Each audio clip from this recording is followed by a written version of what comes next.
So, for native speakers in French, same thing when they go to school. Sometimes they hear on n'est pas là and they just hear on est pas là, and they don't know there's a word that's missing in the middle because they don't know grammar. They just write what they hear. And that happens a lot. So yeah.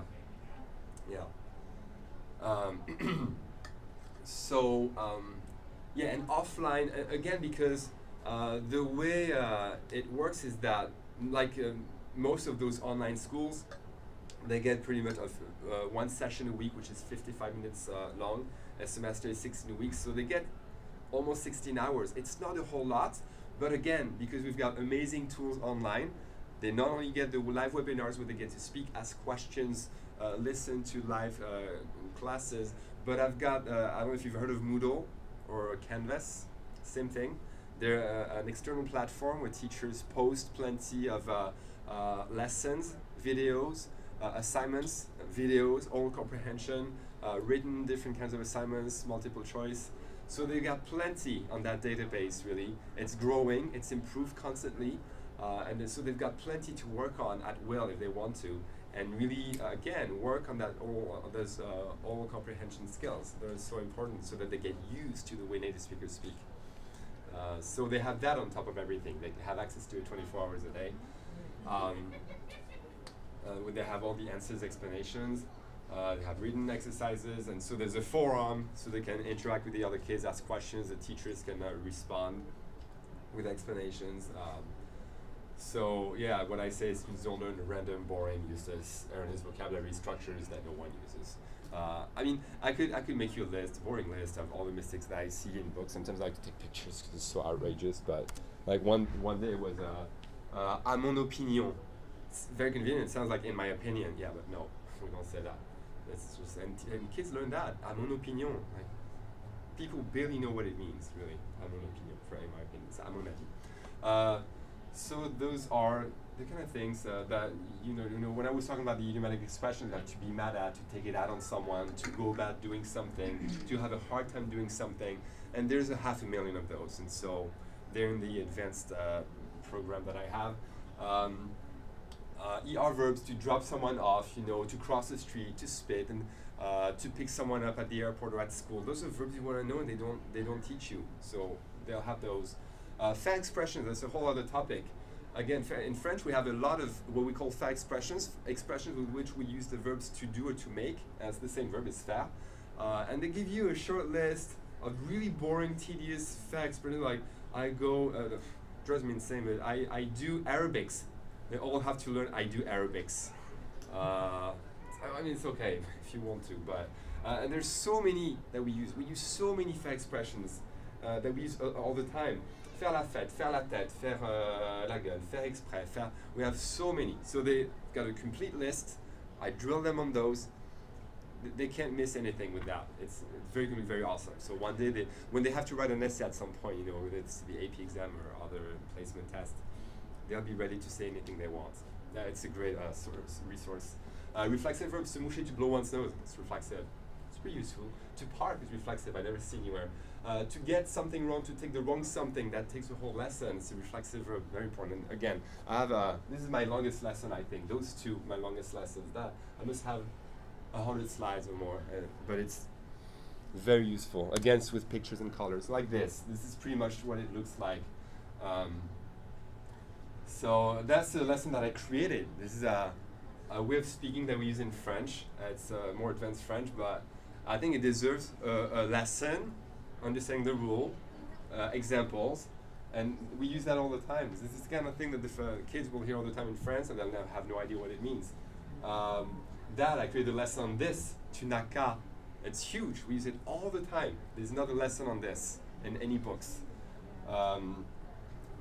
A lot of idiomatic things that they want to know. I do that pretty early in French because there are plenty of little things that you want to know sometimes in a language, especially kids. And so I put all that together into a lesson, which is very, they'll find it very useful. Reflexive verbs, so plenty of little verbs, reflexive verbs that are useful, that they might want to know. Okay, an entire list, but the most useful ones. See, that's more of them in the imperative. Scoot over, it's useful to know that. To stretch, to use something, it's a verb they never learn. To step aside or to stand, they always oppose that to stand is se tenir debout, something like that, or être debout. Well, we use se mettre debout all the time. They don't teach that. Yeah, to blow one's nose, to turn around, to lie down, to close one's ears, plug one's ears. Plenty of useful verbs that they'll be going over. And what I usually do is in all lessons, I give an example. This is a pretty standard lesson. I give examples, and then in yellow, I try to give interesting vocab. Okay, so here would be the verb bosser. I think it's a verb that they never teach. We use it all the time. I could talk on and on about all this, but see, they teach the verb étudier, for instance, to study, and all my students, they learn étudier, étudier, étudier. And I tell them, if you go to France, étudier is the kind of, you have words in all languages, when you go to school, they belong in the dictionary, they stay in the dictionary. We never use them. Étudier is one of them. I know I consciously use it with you, just because I hear that verb all the time, but the French never use it. They use travailler, and so they're all surprised because they learn that travailler is to work. Yes, to work and to study. Bosser is the same thing, colloquial, we use it just as much, if not more, to work or to study. They never learn that. That's what we use all the time, though. So in yellow, I try to add little words or expressions that would be useful to know. Yeah, to be about to do something. I created a lesson on that. Tu as intérêt à. So they learn, you better do something. Sometimes they learn to say it, but they don't learn that way, which is the way that we use the most. That's why, really, if you see all this, I think it helps better understand why kids take a language at school or in Rosetta Stone. I don't want to say too loud because then they'd be mad, but who cares? And others, they teach you a language that's almost irrelevant beside reality, really. So that's more useful. Again, you say you can't wait to do something. Être impatient de. Have a whole lesson on that as well. That's another lesson I created to say that you have something left. Very different in French, Spanish, and English. So it deserves a lesson. You say, there remains to me. That's what we say. So you have to get kids used to that. So I drill them on that, give them examples and exercises. I think it's useful. I have a whole lesson on idiomatic expressions, the most useful, basic ones. Like you can touch the bottom is to have foot. Okay, if you don't know it, you hear someone, oh, I have foot, you have foot? Yeah, I have a foot, I have two, it's even better. So, yeah. To have something missing, when you say there's something missing, it deserves a lesson. So I created a lesson for that because I've never seen it in books. That's about it. That's in a nutshell, a long nutshell, what it's all about. So there you go. I don't know if you have more questions. Yes? So you do live, in-person, on-site as well as virtual? In your program, or is it all virtual? Right now it's really only virtual. Okay. Yeah. And you're, just because I'm curious, where are you based? In West LA. Yeah. So online is very convenient. There are students from everywhere. Some are Canada, some are in Europe, all over the US. So that's French and Spanish, or are you just doing French? French and Spanish, yeah. Those are my examples. But yeah. You teach Spanish too? No, I don't teach Spanish. I have somebody else who teaches Spanish.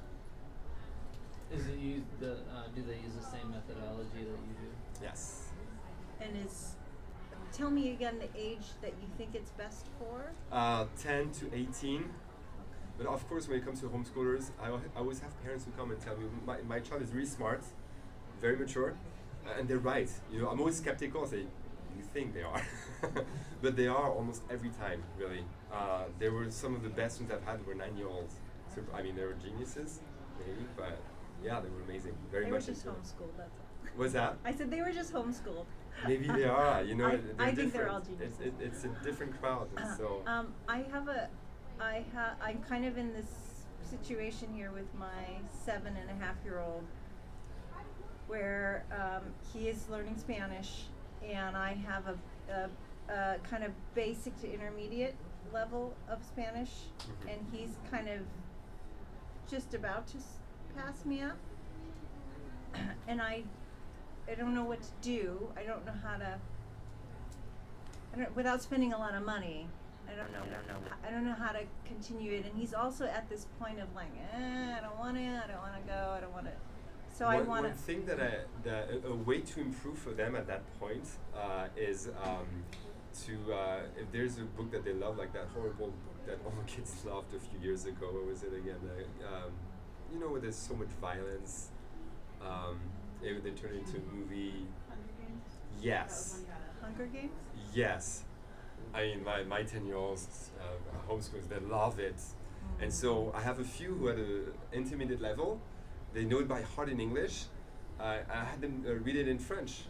And that's a great way of learning because they already know the story, they know the word, they can expect what's coming. They know everything by heart. So when they see a French or Spanish word they don't know, they'll figure it very quickly Right. what it is. He's so that's not a reader yet. Not a reader. So that's the other. We're at this huge stumbling block because we do have a private Spanish teacher who comes and he's really, really wonderful and they play a lot of games. He kind of I'm super skeptical of that. stuck. And I hope you don't spend too much money. No, and he's Because I mean, playing games is fine, but you can pay a nanny. right. You don't Well, need a teacher for that. well, but I completely agree with your other statement about how native speakers don't know anything about anything. Mm-hmm. Because, I mean, I was with a Spanish-speaking guy for 5 years. We were dating, and he would just be like, "I don't know why we say it that way. We just do." Yeah. So this guy, he's really great. I don't spend a lot of money on him, but anyways, he's at this point of like, I wish I could show him some words or play some games where we write stuff, and he's not reading or writing. So I really feel stuck because I feel like You'd like him to start writing? And It's not that I want him to start writing. I just don't want him to get burnt out on the learning Spanish part. right. Well, again, I think another way would be, you know, with the movies that he loves, Yeah. showing them in Spanish. Yeah, we don't own a TV. We don't watch TV. Netflix. So right, yeah, I know. Okay, I'm asking for a lot, No, but no, but that's no. I mean, I understand. I do like the 30-minute cartoons. I'm willing to do 30 Mhm. minutes of cartoons. So I got your list. But again, you know, I know it's hard, and I dealt with that situation with my own kids. Is that you show them a bit of TV and they want more. Yeah. But you know, I think if you can be strict and you know, usually they throw a little tantrum every once in a while because they do want to watch more. But you get them starting to something else, Yeah. they Yeah. forget about it. I think. Okay. Yeah. But Do you sure. see moving into other languages other than these two? In the future, I mean, I know that I get some requests for Italian, Russian, and German. So in the future, I'm not sure when yet. Yeah. Yes. So, what would you recommend for younger children? You know, like a tool or a method, like that you agree with? I mean, anything that's an immersion for young kids is good, great. There's almost nothing better. Any immersion situation, so whether it's a school or a nanny, that's the best thing you can do. I really don't believe in lessons, and I mean, I know that if you have a nanny, someone who comes to play, it's better than nothing, but it's only an hour. Immersion works when it's a good part of the day. So I think cartoons can be engaging because they get into the situation, so I know sometimes I'm passive next to them watching those things and I don't know what's going on. They tell me, no, he's doing this, he's doing that, and this happens. So they're keeping up. So I think they're understanding, they're absorbing the language that way. So, yeah. Is this for adults too, or just? Uh, I have another website for adults. Okay. Yeah. Can I ask how your Spanish teacher handles the so many different ways to say things in El Salvador and Peru and Spain and Panama and Colombia? They'll do what they know, and usually they have enough knowledge so they can say, okay, in my country we say that, in Mexico they will say that, and sometimes in Spain they'll say that. And say, well, it's funny because in my country it means something different. So, but usually they go with what they know, what they feel comfortable with. And they ask me, what kind of Spanish do you want to teach? I say, you teach what you know, and it's based on, it's roughly Latin American Spanish, even though it doesn't necessarily mean much because in Cuba it's different from Argentina. Right. It's different. Yeah. But standard Okay. Latin American Okay. Spanish. Yeah. Yeah. It's hard. It's hard, like I'm from Mexico, and I had a roommate that was from Spain.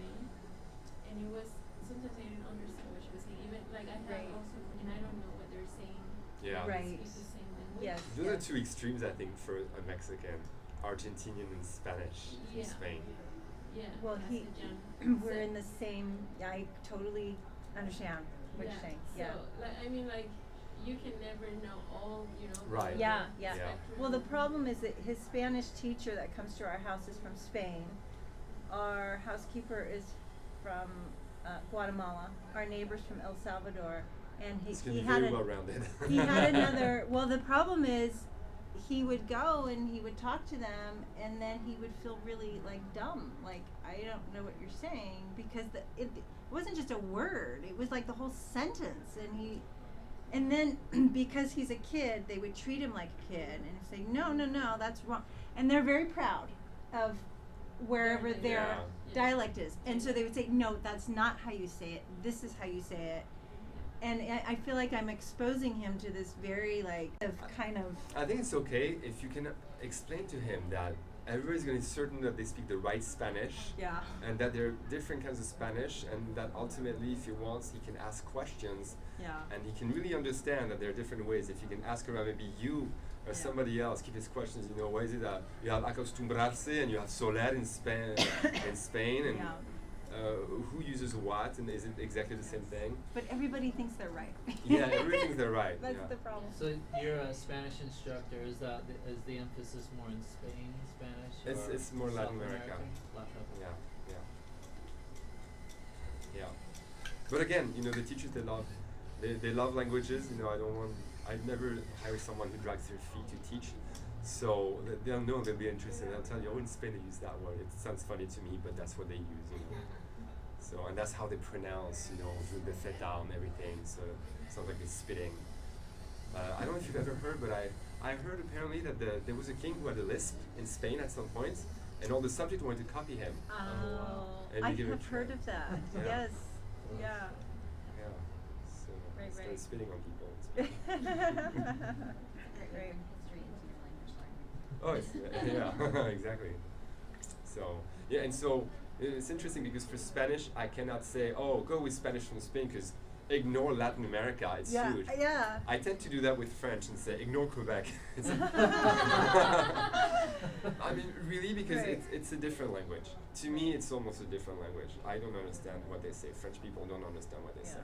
So, Well, it's important living in California to be more exposed to the to Latin the Spanish American. that you'll hear, Yeah. yeah, I agree.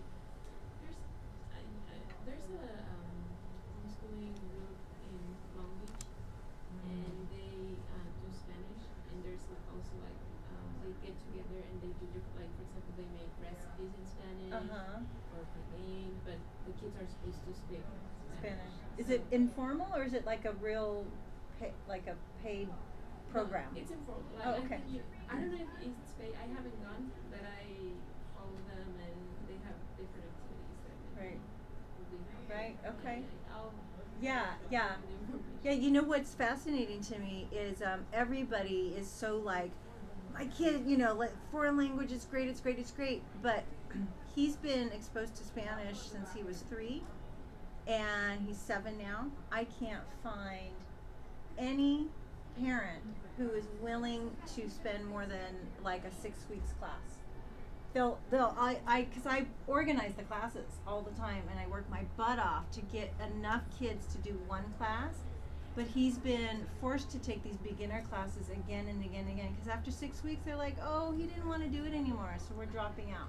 Yeah. So I can't say I've done at least 15 beginner Spanish classes, hoping, and I'll tell the parents, like, we're really grow. We want to become intermediate with your kids. We want to do like a Spanish club.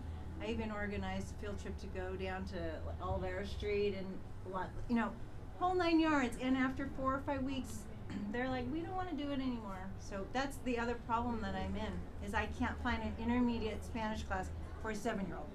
Yeah. And the problem continues. after that. Yes. Trust me. Yeah. It's frustrating Because though. I think, you know, the approach that many homeschooling families is that they want to expose the kid to a foreign language and see if they like it or not, and they don't forget it. Yeah. So that's the problem. No, I mean, we're in it for the long haul. I can't find anybody else who is though. Yeah. That's the So, problem. Alex, from 6 to 10, just continue immersion and exposure, nothing formal. Is that your advice? Unless they want it themselves, but you know at that age, if they don't want it, they'll get nothing out of it. Yeah. You know, that's the thing. You know? And I'm speaking from experience, not with my own kids, but with others. You know, sometimes I tried with 6, 7, 8-year-olds, 9-year-olds. If they're not into it, they'll get nothing out of it. And did your child learn French and English simultaneously? Oh, my two kids learn in different ways. My first daughter learned French first, English second, so it's awesome. Second one learned both at the same time. So she's 4, she speaks both, but broken French, broken English. So I think it's going to be a longer process, and eventually things will settle down in her head, and she'll be okay. It's just a different way of learning, I think. It is fascinating to me, the kids who do learn before they're 6, they learn to speak both languages So fast. without an accent. Yeah, it's amazing. Yeah. I mean, I remember my daughter, I was just stunned, you know. I was surprised the first day in kindergarten, she was the only kid who could speak a word of English except for hello or hi. And I thought she was going to cry. And she was fine with it. Within weeks, she could make sentences. This is your first daughter. My first daughter, yeah, within weeks, she could make sentences. Wow. The second one was a surprise. She wasn't even going to school, but she could say things. And I figured it's just because she hears English at home with her older sister and her friends. You know. Would you, having had both experiences, would you say one was, I like the first one better. When my daughter learned French first, English second, Okay. because she can separate the two languages fine. She speaks both very well. wow. You know, at the age of 4 or 5, she could separate the two and speak them very well. Right, okay. My younger daughter drives me a little more. Like a little half and crazy. half? Yeah. Yeah. Yeah, because I'm just frustrated. She makes so many mistakes, but I know it's the process. That's how it is. Right. Which is fine. And plus, you know, I incorporate Spanish every once in a while, so Yeah. she Oh, yeah. hears us do the homework in Spanish. So I think it's slowing down and she's interested. You know, Yeah. she wants to know what her sister's doing. So if it's Spanish, she thinks it's cool. Right. You know, so she's getting it a little bit, but it slows down the process for the two other languages even more. Which is okay. Yeah. I think in the long. But I think as an adult, she'll have the ear. Yeah, she should be more sensitive. She'll be going to that immersion school anyway, so Yeah. she'll be ready. Yeah. So I wouldn't put a fourth language into play. That'd be too much. But that being said, a fourth language later, if she decides to learn a fourth language, I think she'll be fine. It'll be easy. Yeah. Do you have any opinion on Latin? Latin, if it's useful, it's I hated Latin. I was terrible at it because I didn't try. So I don't. On the other hand, I think I was gifted for languages, so I feel like I didn't need it. I would say it's a plus. It's not essential, but I think it's a plus. Maybe if you go into German, these languages that, and I mean, just for, I don't know if it's for spelling, grammar, understanding etymology of words, that knowing Latin is nice, making your brain work in a different way, but similar that could apply to math. It's good. It teaches you logic, applying logic, and understanding rules, applying rules. A similar way you're doing math, and then you can apply in other languages. So it can't hurt, really. But again, you can live without it if the kid doesn't want it. And you started learning English when you were 5? What? 11. Oh, 11. Yeah. Oh, wow. But I was obsessed with it. So yeah, I was super proactive, and I'd go to Paris and I would rent movies in English. I had to change the house sitcom or whatever it was, so that I could watch American tapes, and I'd take notes. Work, I'd pause the video and try to say, Back to the Future, draw. I thought it sounded really good. Draw. I was like, oh, that's good. Dig in. It was draw, and I'd type draw. And, I remember when I'm at the congregation, and they are, when I can still picture myself in the living room at 11 years old, they are. So I'll never be able to put my tongue like an idiot between my teeth like that. They, practicing hard. You know. Yeah. So I think if you want it, you know, with all the technologies we have, it's you can learn any language in before. Yeah. I wish being bilingual or trilingual was more valued, because I just am having such a hard time finding. Right, in that sense, yes.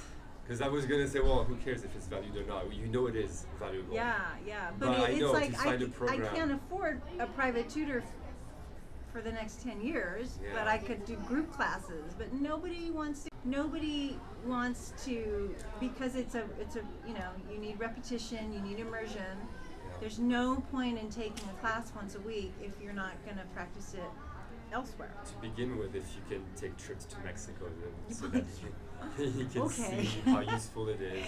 Yeah. Even like you don't have like here in California, there's a lot of like Yeah. like I found like I feel with Mexico actually, because like Yeah. if you go to places, it's like they speak Spanish and it's like you were there. Yeah. So Yeah, you yeah. can go there. Yeah. But And I they're know, also very I know, excited. you know, a lot of, myself included, even though I don't do too much, but I know a lot of Americans when they go to places with Mexicans a lot of times end up speaking English almost as a point of, hey, I speak English. so Yeah. okay. And that can be frustrating for those Yeah. who just want to learn Spanish. Yeah. But that happens a lot, I I know. guess it's different from experience because I both my friends speak Spanish, so Right.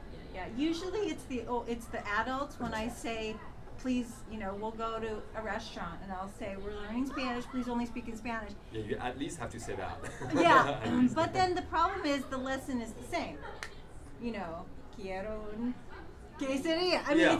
it's food. That's I know. that's the lesson that we get, and it's like, okay, all right. How many times can you And ask again, for that's something that I water? don't like. I see that all the time. Oh, we'll learn conversational French or Spanish. Oh, I'd like to order pizza. Yeah. May I have a glass Yeah. of water, please? Yeah. Where's the bathroom? Yeah, it's the same Yeah. thing. Yeah. And yeah, but I know. I just yeah. I think our Spanish teacher that comes to our house, he is half American and half Spanish, and he's constantly yelling at the book that we use. Like, it's wrong. We never know. say See, that. that's- It's that's- totally like. So Yeah. anyway, I don't know. I have a lot of gripes. So. You're welcome. What's the website for adults that? It's language-city.com. And I missed one slide that said for intermediate you had periscope.com. Oh yeah, so And then- Periscope. You never heard of Periscope? No, and then you had one more website. It's just yeah, there was conversationexchange.com. Conversation exchange, I like it. It's just that it's really mainly adults. So you choose the language you want to learn, and they'll give you a list of people who want to learn English. They say, what's your language that you speak? What language do you want to learn? And they'll give you a list of people who speak that language and want to learn English. So very nice. Again, so that you can actually have a conversation, you should have at least an intermediate level, Wow. unless the other one is willing to help you. Right, But so right. you can email each other, you can Skype. Wow. That's a nice way of getting interaction, and that. Yeah, I forgot to stay on that slide. It's a good site, a good website. Conversation Exchange and Periscope. Periscope. You never heard of Periscope? It's Oh, getting no, I know, yeah, yeah. it's getting big. There was bad reviews because something bad happened. It's like Craigslist. There's always something bad that's gonna happen. But Periscope, the idea is that people turn on their webcam, they're there, and they welcome everyone to come and say hi and talk to them. Hey, what are you doing? Yeah, I'm in Chile. I'm cooking and whatever. It's a live feed, Yeah. like Okay. doing it in real time. Gotcha. Yeah. Thank No Okay. problem. Nice to meet you. All right. I lived in Brazil for 2 years, Mhm. and we did a language class for like 8 weeks, and it was exactly what you're saying. And I still have the book that we studied. And then when I got there, the only All the useful time, that thing would be was wonderful. Yeah. that I knew some words. So it is funny to me because it took about a year of just being immersed in the environment to where I could kind of have a conversation back and forth. Yeah. So it is funny, and it's got to be funny to you too when people like Rosetta Stone are like, learn a language in 30 days. Like, I mean, no one and has then ever because done Rosetta Stone started saying that, everybody said, "Oh, learn a language in 2 weeks." I mean, and effortless. No memorization. How do you not memorize? I mean, even if you, I try to make people enjoy the lessons. That's what I'm saying. I'm saying I'm hoping they will enjoy the lesson. I'm not saying it's not gonna be an effort. There's always an effort. You know, you have to always think, oh, okay, memorize this. What is that? That's what it is. You But gotta put in the work. yeah, but I mean, it's Is this also the insane one in how Long Beach? Yeah. I want you to scream to the world, guys. You're wasting your time with these methods. That, Like, for I mean, example, I like they think have these that activities it would like take they some want to, passion and dedication from a teacher's perspective Uh-huh. to So, realize, oh, and I this think, is like, all crap. or What? they do, But you know, the thing is, when I forgot to say that, when I was out of college, I knew that. I started Did you teaching. say I that they have- opened all these books. I started teaching. They I have knew deep kind of inside like that they were not Yeah, going to yeah, learn much. yeah, yeah, yeah. Number Girls, one, okay, what's great is good. my lesson. I can record them, so they keep that. Do they really When we grew only up, speak Spanish? you didn't listen in class, it was over. Kids You know, sometimes speak English and because so Right. yeah, they. here, but It's a waste of time when they learn.